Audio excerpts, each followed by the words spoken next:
Hello everyone, welcome to my channel. तो आज हम करने वाले हैं एनएसओ क्लास 6 का वर्कबुक ओलंपियाड का। और हमने लास्ट टाइम 4 चैप्टर के ऊपर ऑलरेडी ओलंपियाड के वीडियोस बनाए हुए हैं। अगर आपने नहीं देखा है तो आप जाके हमारे चैनल पे देख सकते हैं। आज हम करने वाले हैं 5th chapter, the world of living. तो वर्ल्ड ऑफ लिविंग में आप किसके बारे में पढ़ने वाले हैं, मैं उसका पहले बता दूं आपको। तो इसमें आप मतलब ह्यूमन बोन्स से रिलेटेड हो जाए या फिर आप फ्लावर्स के बारे में पढ़ेंगे इसमें। तो वन बाय वन हम सारा क्वेश्चन सॉल्व करेंगे और उसके साथ जितना भी आपको डायग्राम या जितना भी आपको इमेज के साथ समझाना पड़े वो इमेज में यहाँ पे अवेलेबल करके दे दूँगी और आपको क्वेश्चन समझाऊंगी। उस हिसाब से हम उसके आंसर्स को सॉल्व करेंगे। होप सो आपको सब कुछ समझ में आ रहा होगा। अगर आप हमारे चैनल में नए हैं और आपको हमारा वीडियो पसंद आता है तो चैनल को लाइक एंड सब्सक्राइब ज़रूर करें, क्योंकि बहुत सारे बच्चे ऐसे हैं जो आते तो है लेकिन चैनल को सब्सक्राइब करना भूल जाते हैं। तो प्लीज़ बच्चों भूलो मत, चैनल को सब्सक्राइब करो, क्योंकि ये सिर्फ ओलंपियाड हो गया, लेकिन जब भी मैं आपके सिलेबस से रिलेटेड आपको क्वेश्चन प्रोवाइड करूँगी तो आपको वो चीज़ हेल्पफुल होगा। और अपने फ्रेंड्स के साथ ये वीडियो शेयर करना बिल्कुल ना भूलें। और आप किस सिटी से बिलोंग करते हैं वो तो हमें बताना बिल्कुल ना भूलें। तो चलिए स्टार्ट करते हैं। अब यहाँ पे क्वेश्चन है, read the following statement and select the option that correctly identify true for T and false for F ones. ठीक है, तो यहाँ पे आपको ट्रू फॉल्स करना है। ओके, चलिए पहला क्वेश्चन देख लेते हैं। The number of petal and sepal in a flower is always equal. तो आपने जब भी फ्लावर देखा है तो फ्लावर के जो पेटल होते हैं और सेपल जो होते हैं वो क्या बराबर होते हैं? नहीं होते हैं।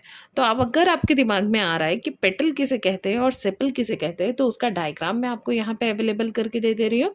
पेटल मीन्स आपके जो फ्लावर होते हैं उसका जो नीचे वाला जो ग्रीन पार्ट होता है उसे हम सेपल कहते हैं, और ऊपर वाले जो पेटल्स, पंखुड़ियाँ जिसे कहते हैं हम हिंदी में, उसे हम पेटल्स कहते हैं। तो क्या वो इक्वल होते हैं? तो नो। तो इसका सही आंसर होगा false. Okay, now question number 2 बोला है, ऑप्शन नंबर 2 बोला है, stilt root grow downwards and provide extra support to the plant.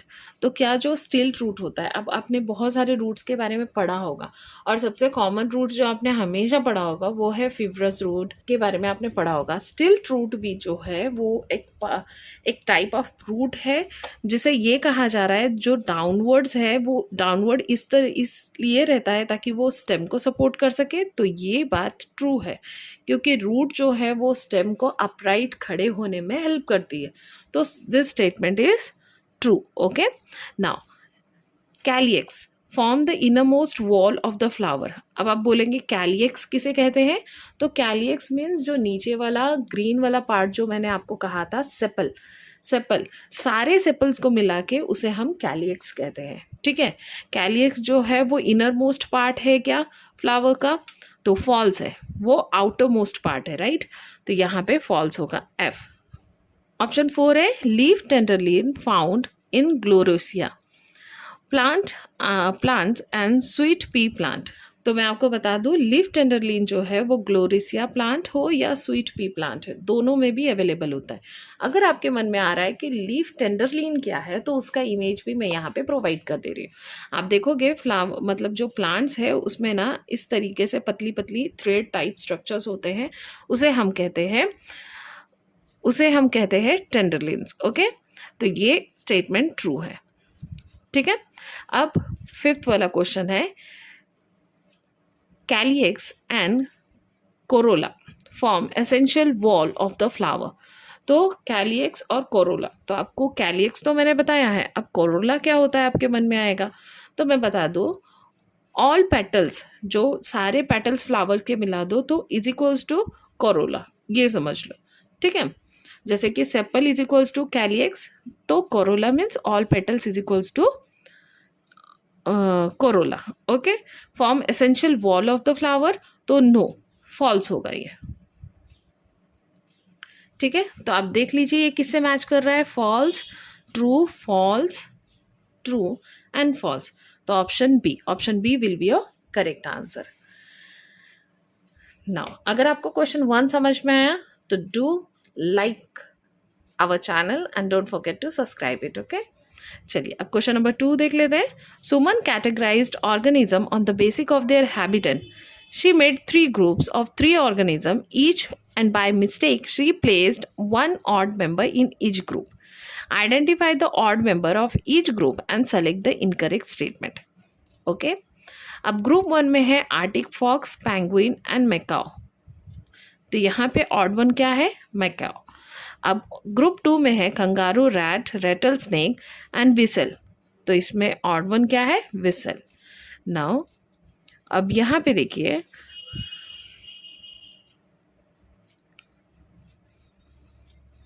आपको क्या करना है? Select the incorrect statement. Okay, group 3 में है टुकन, गोरिल्ला एंड पॉलर बियर.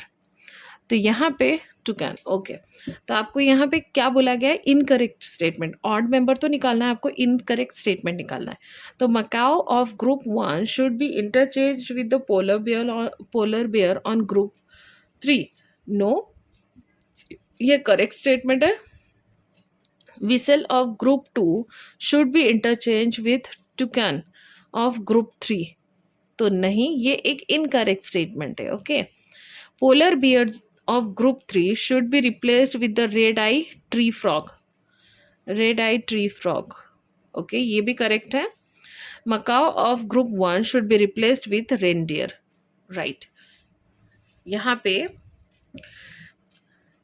विसल, ये जो है weasel of group 2 should be interchange with toucan. नहीं, इसे इंटरचेंज करना चाहिए हमें कैमल के साथ, क्योंकि कंगारू रैट हो गया, रेटल स्नैक हो गया, ये डेजर्ट में पाए जाते हैं. तो डेजर्ट में क्या पाए जाते हैं? दूसरा, डेजर्ट में पाए जाते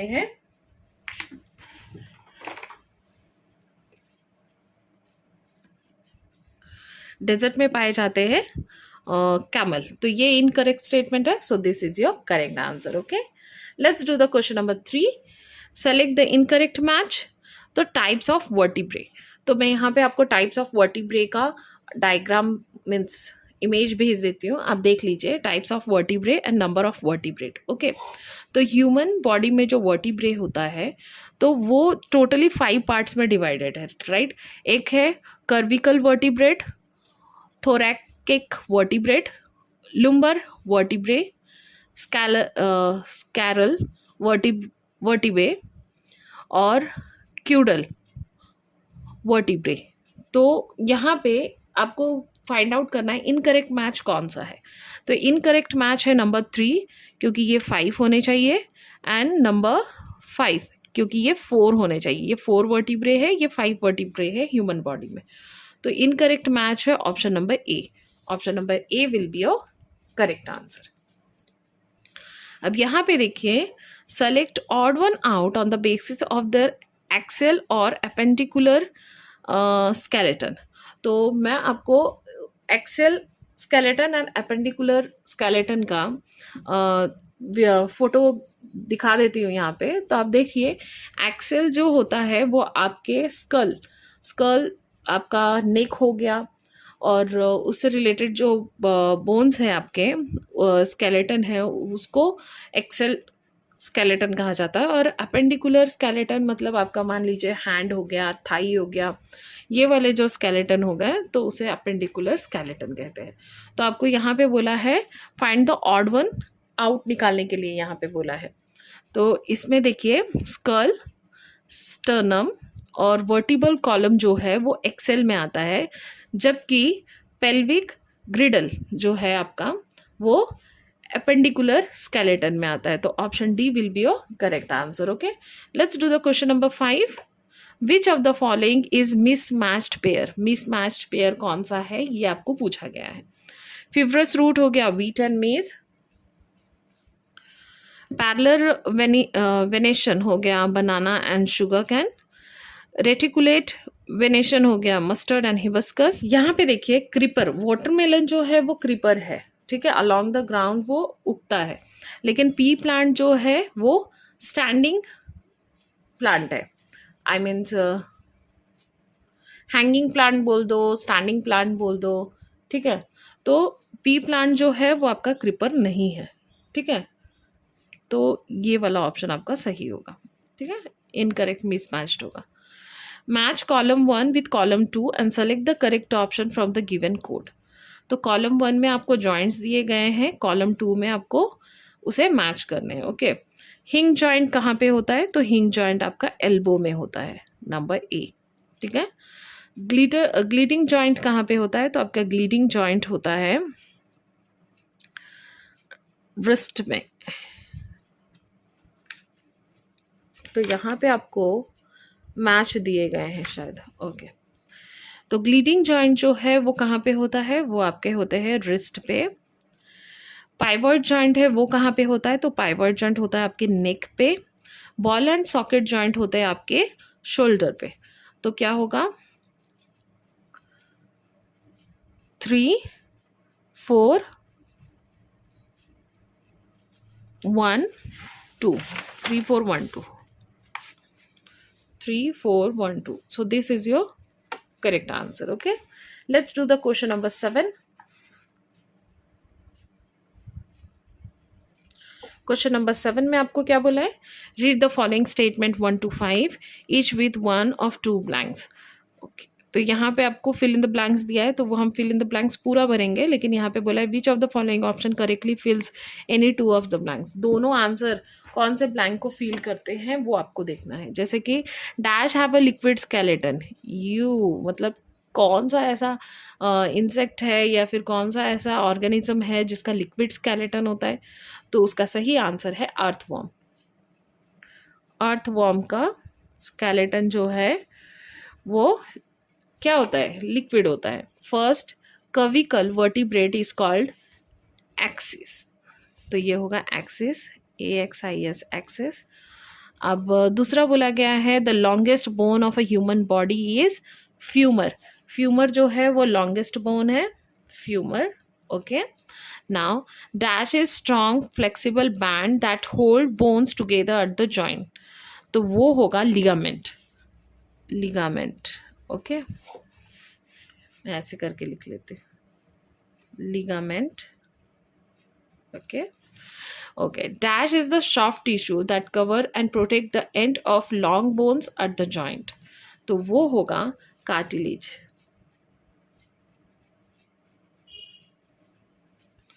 तो इसका सही आंसर होगा ऑप्शन नंबर बी, क्योंकि ऑप्शन नंबर बी के ऑप्शन जो है दोनों जो है यहाँ पे फिल करने में यूज हुए हैं। यही चीज यहाँ पे सेलेक्ट करने के लिए बोला है, which of the following option correctly fills any 2 of this blanks. ठीक है, तो option B will be your correct answer. Let's do the question number 8. Study the given list of adaptation in plant. Okay, यहाँ पे plant के adaptation दिए गए हैं. Which of the following adaptation are of plant inhabited rainforest? P and desert, Q. तो fleshy stem किसके होते हैं? तो fleshy stem किसके होते हैं? fleshy stem होते हैं desert plant के। ठीक है, लीफ रिड्यूस्ड इनटू स्पाइन, ये भी होते हैं डेजर्ट प्लांट के। टिप्स होते हैं जिसकी वजह से पानी जो है वो इजीली फॉल ऑफ हो जाता है। ब्रॉड लीव्स होते हैं रेन फॉरेस्ट का, ताकि उसे ज़्यादा से ज़्यादा सनलाइट मिल सके। ओके, तो यहाँ पे देख लेते हैं P 3 5 and 6, 3 5 and 6, 3 5 and 6, option D will be your correct answer. Okay, let's do the question number 9। Hopes हो आपको समझ में आ रहा हो। अगर आपको तब भी किसी में डाउट है तो आप मुझे कमेंट सेक्शन में ज़रूर लिखिए, और अगर आप चैनल में नए हैं तो चैनल को सब्सक्राइब ज़रूर कीजिए, क्योंकि ये सिर्फ ओलंपियाड की वर्कबुक है, लेकिन नेक्स्ट टाइम हम चैप्टर्स भी ऐसे ही पढ़ेंगे। तो चलिए ऑप्शन नंबर 9 देख लेते हैं। Refer to the given figure x and y and select the incorrect statement regarding them। तो यहाँ पे अगर आप देखोगे तो ये ग्रैपेवाइन है, मीन्स ग्रेप्स का प्लांट है, और यहाँ पे देखोगे तो ये पी प्लांट है, राइट, मटर वटाने। अब यहाँ पे देखो, क्वेश्चन देख लेते हैं। ये देखिए, हम टेंडरलीन्स की बात कर रहे थे ना, ये टेंडरलीन्स होता है, ये थ्रेड लाइक स्ट्रक्चर जो होते हैं वो टेंडरलीन्स होते हैं। तो चलिए ऑप्शन देख लेते हैं। In X stem is modified to form tendril, whereas y leaf is modified to form tenderloin, तो ये राइट है। बोथ x and y are weak stemmed plant, right है, वीक स्टेम्ड प्लांट होते हैं, इसीलिए इन्हें सपोर्ट की ज़रूरत होती है। X type tendril are also found in passion flower, whereas Y type of tendril also found in gloriosa. ठीक है, ये भी सही है। In X leaf is modified to form tendril, in whereas in Y stem is modified to form tendrils। तो इसका incorrect statement होगा option number D. In X leaf is modified to form tendril, तो इसमें ऐसा है in X stem is modified to form a tendril, इसमें stem में टेंडरलिन्स होते हैं और इसमें लीफ में टेंडरलिन्स होते हैं। ओके, तो ये एक इनकरेक्ट स्टेटमेंट है। Let's do the question number 10। Select the incorrect statement regarding root. Root से रिलेटेड आपको इनकरेक्ट स्टेटमेंट बताना है।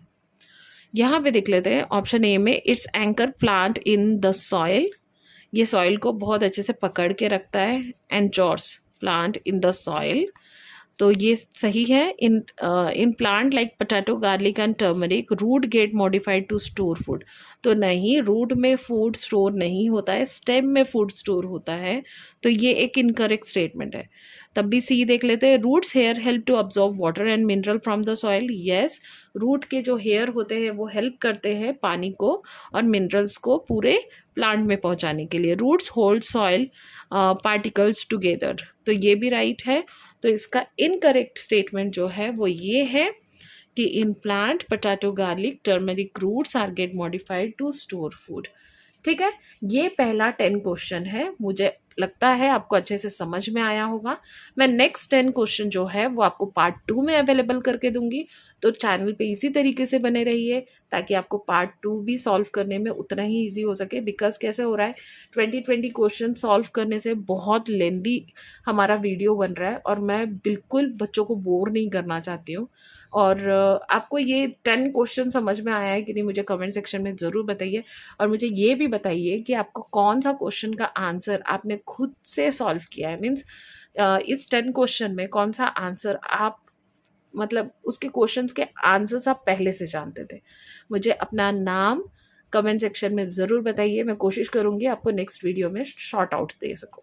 और आप कौन सी सिटी से बिलोंग करते हैं, आपका एग्ज़ाम कब है, ये मुझे बताना बिल्कुल मत भूलिए। और ये वीडियो अपने फ्रेंड्स के साथ शेयर कीजिए ताकि उनको भी स्टडी में हेल्प हो सके। और अगर चैनल में नए हैं तो फिर से रिक्वेस्ट करूँगी, चैनल को सब्सक्राइब ज़रूर करें। तब तक के लिए स्टे ट्यून एंड बाय।